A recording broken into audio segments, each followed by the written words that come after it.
right, welcome back to the New York Sports Rapid Rundown, the best digital show where we talk about the hottest 3 topics of the week in New York sports.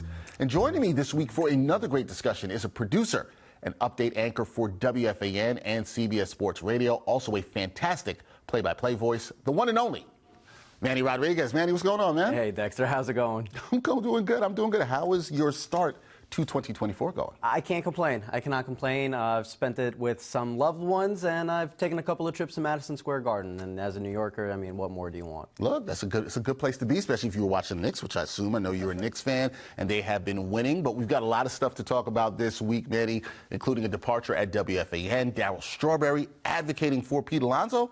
But first, we got to talk about the team we just talked about, the New York Knicks. The Knicks, they just passed the halfway mark of the season. They played their 42nd game of this season. That happened on Thursday night in a victory. What's your assessment of where the Knickerbockers are through 42 games?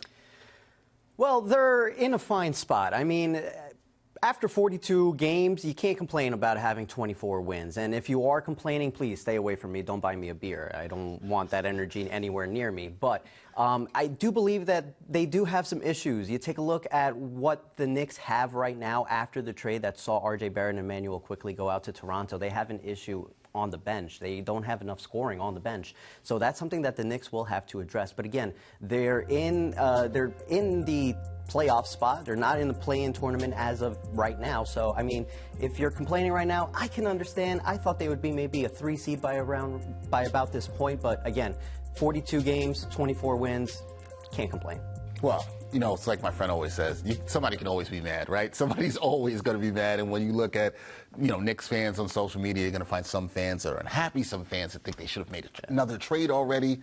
Never going to please anybody. But you talked about the fact that they need more scoring off the bench, right? And then you had reports come out this week that the Knicks will be interested in moving shooting guard Quentin Grimes, who struggled. And, you know, they need the scoring off the bench. That is definitely a need. You can see it with this team right now. And then there's also been reports that Quentin Grimes has not been happy here. Should the Knicks move the third-year shooting guard? Yes, they should, but it should only be for the right package. If the Knicks will move on from Quentin Grimes and they don't get back a perennial All-NBA player, that is a mistake, in my opinion, by the Knicks. If they are going to go out and trade Quentin Grimes for a piece to come off the bench, that's just not good enough. Quentin Grimes should be in a bigger deal coupled with first-round picks to go get that perennial All-NBA player that I do believe the Knicks still lack, and is that one chip away from making the Knicks not only a perennial playoff team, but a perennial contending team in the Eastern Conference. Let me ask you this, just as a follow-up real quick on that. Do you think that they need to do that by the trade deadline, or is this something that could wait for the offseason? The star? Getting that star player, yes. I mean, ideally, everybody wants it done as soon as possible, but sometimes that's just not the case. So I do believe, according to everything that I'm reading, it looks like we're going to have to be patient, Knicks fans. It looks like this is going to happen in the summer if it does. The trade that will solidify the bench unit, that might be coming by the middle of next month by the trade deadline. But again, for that perennial All-NBA player, we might have to wait until the summer. Talking about patience, a little bit of patience, Knicks fans. We will see if that happens and how that all shakes out with the Knicks. But as you said, 24 wins through 42 games. They have been playing some pretty good basketball. Okay, let's talk some Mets baseball. This week, Darryl Strawberry, he said that he's all in on Pete Alonso re-signing with the Mets. Alonso, he's entering the final year of his contract before free agency. Do you think the first baseman will be back with the Mets after 2024? I mean, he should. He absolutely should. He is, in my opinion, one of the best sluggers in baseball. And you need multiple versions of that in your lineup in 2024. It's simple as that. He's one of the best hitters in baseball, so he absolutely should be back with the New York Mets. Now, will he? I think so, because I think the Mets have an owner who understands. In Steve Cohen, we have seen repeatedly, it feels like he has his pulse on the fans. He's brought back Old Timers Day. He's retiring Doc and Darryl's number. It feels like he's in the know with what the fans want. And I do believe that the fans would want to see Pete Alonso re-sign with New York, given, again, his numbers, his ability to hit the long ball, and given how today's ball game works, you need that slugger. So I do believe that Pete Alonso will be back in blue and orange in Queens. I think it's a good point about Cone being in touch with the fans, because most Mets fans I've talked to, Manny, I haven't heard them say, I don't want Pete Alonso back. I've yet to find a Met fan to say that. They may have some critiques of his game or that whatnot, but I haven't heard the Mets fans say, I don't want this guy back. Now, speaking of Alonso, he's not too far from breaking Strawberry's franchise mark of 252 home runs. The first baseman, Manny, he would need 61 homers this season to break the record. Do you think Pete will break Strawberry's home run record either this season or down the road, if, like you said, that he stays with the team? Yeah, listen, 60 home runs is a big ask. How many times have we seen 60 home runs in the last 5 years? We've only seen it once by Aaron Judge. It's a big ask. But if anybody can do it, it's probably Pete Alonso. I do believe that record will get broken, but I don't believe it'll be this season. 60 home runs is just a lot of home runs. Yeah, that's a lot of home runs to happen in one season. Not saying we don't want to see it. We would like to see it. I'm sure Manny would like to see it as well, too. But it's a lot to ask for one season. Look, if Pete Alonso hits 61 home runs this year, I'll tell you what, Manny, it'll be hard for him to not be back in blue and orange the next year. It would be hard for them to not bring him back. It would be almost malpractice by Cohen and the Mets to not bring Alonso back if he does hit 60 home runs or 63 home runs, you know? It would be definitely tough not to do that. We know what Mets fans want. They want it back in blue and orange. So we'll see how that all goes. Okay, this one here, the last topic we're going to talk about here on the Rapid Rundown, it relates closely to you and I, because we both do work at local sports talk radio station WFAN, as all New Yorkers know. And earlier this week, news broke that program director Spike Eskin will be leaving the station after 2.5 years. So first of all, I have to ask you, when you saw this, as both of us work there, what was your reaction to the news? I mean, my jaw dropped. And the reason that my jaw dropped was because I was just perusing on my phone. I think I was playing Wordle.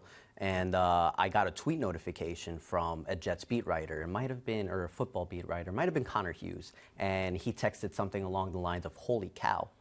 So I saw that and I immediately thought, what just happened to New York football? So I tapped on it. And then sure enough, that holy cow tweet led to a post by Marchand that had the headline. And at that moment, I figured perhaps it would be a good idea to check my work email. And so I did. And I was shocked. But you know what? I'm happy to see Spike go back to Philadelphia. You know, I don't know. I feel like he misses it.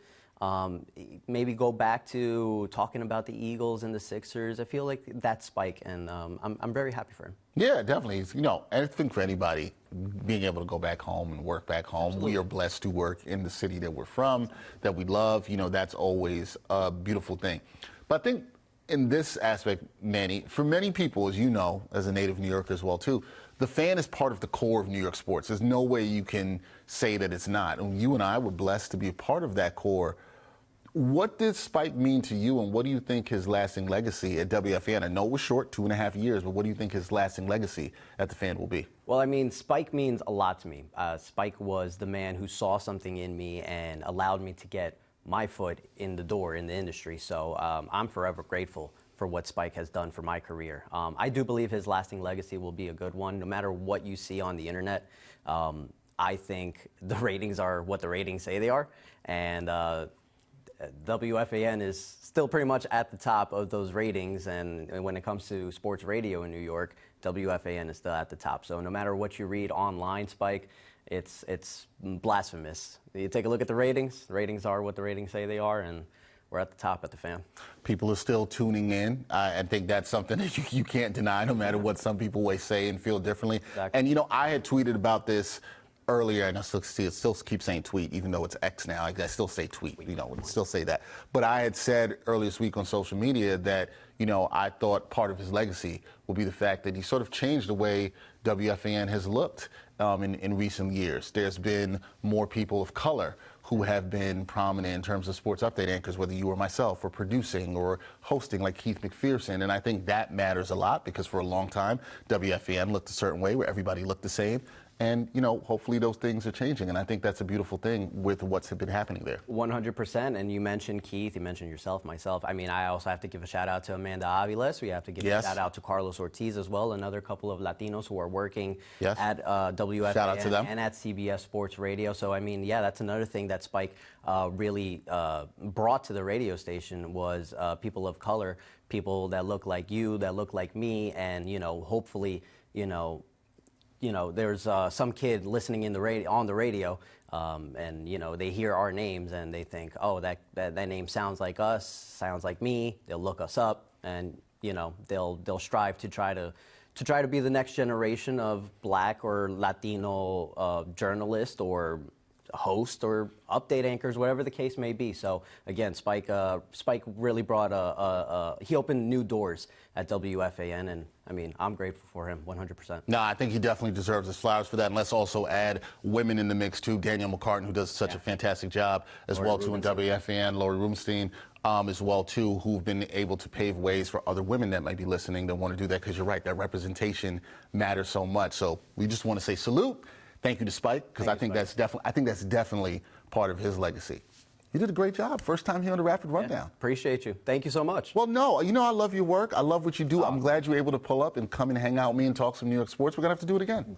Please, let's do it. We will definitely do it again. That is Manny Rodriguez. Check him out on WFAN, CBS Sports Radio. He, like me, wears a lot of hats. He does a lot of jobs. He does a lot of good things, and he's really one of the talented people here in this industry. So, Manny, thank you. Appreciate you. Thank you, Dex. We will be back next week with the New York Sports Rapid Rundown. Until next time, peace.